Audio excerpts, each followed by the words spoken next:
Kyle Lowry gets his flowers at Scotiabank Arena as Collin Murray-Boyles gives a glimpse towards the future. Hey everyone, welcome to Inside The Raptors. Rob Wong, joined alongside by Toronto Sun Raptors and NBA writer Ryan Wolstat. And Ryan, it was a great last couple of days for the Raptors fan base, getting to see Kyle Lowry for possibly the final time as an NBA player, as far as an active NBA player. He did mention, of course, the other day that his intention is to sign a one-day contract with the Raptors when it's all said and done. But the floor is yours. It was just an incredible last couple of days for Lowry and this Raptors fan base to have that connection at least one more time.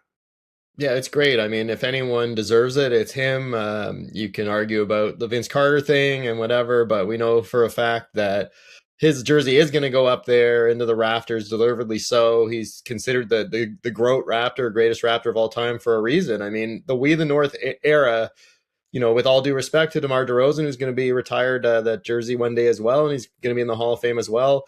Lowry was the key driver of that. He made so many winning plays, just the heart, the effort, the skill, the leading of the team, everything. He was just such a key driver of, the best era in Raptors history. One of the winningest players of the last generation, for sure.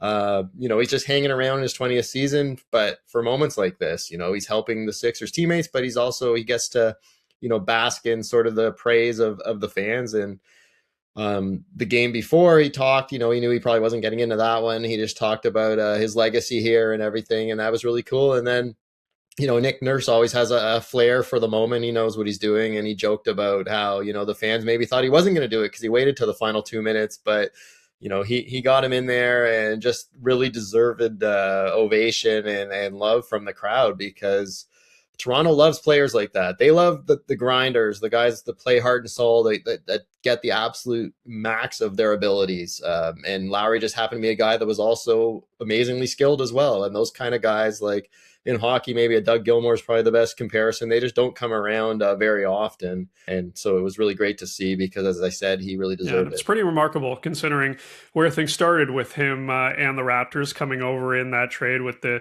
Houston Rockets. Not that I don't think people forget about it, of course, but it was a bit of a rocky relationship at the Yeah. start. And, Lowry himself was, of course, questioning his place on this team. And then ultimately it ends up with him becoming the greatest Raptor of all time. So quite possibly the most unlikely, maybe folk hero or For sure. star in, Toronto sports history based on where things began. But really great to see him get that moment with the fans. Would have been great to see him hit a three there at the end of the game. So maybe Yeah. he He tried. tried. So maybe Nick Nurse should have brought him in a little bit earlier to try to get that final bucket at Scotiabank Arena. But as I mentioned, you go from Kyle Lowry to a player that we hope could be one of the greatest Raptors of all time down the road, and Collin Murray-Boyles. That's what the Raptors are hoping, of course, in a best case scenario. And what we've seen the last couple of games here, Ryan, some 15 rebound games, some 7 assist games. You've got the steals and the blocks. It was a bit up and down to begin this season, but here over the last little stretch, getting the start at center for the injured Jakob Poeltl really gives you a glimpse as to what the Raptors were thinking they might be getting here with CMB.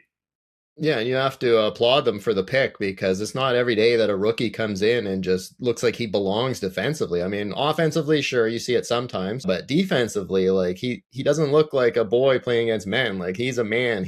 And the crazy thing is he's going to get even bigger and stronger. Like, he just knows what he's doing. And I was pretty sure that he would be able to defend it. Like, he was regarded as one of the best defenders in the draft, and I was pretty sure he'd be able to rebound. But like you said, the passing, the playmaking, like the smarts on offense. You knew he was a really, really smart defensive player. That's why he gets Draymond Green types of comparisons. But I had no idea that he could read the game so well on the other end, and he's really impressed.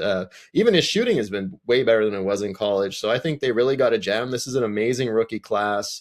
I wrote about that recently, how good it is, but it extends. Like, at the ninth pick, in a normal draft, he would have been a top 5 player, no doubt.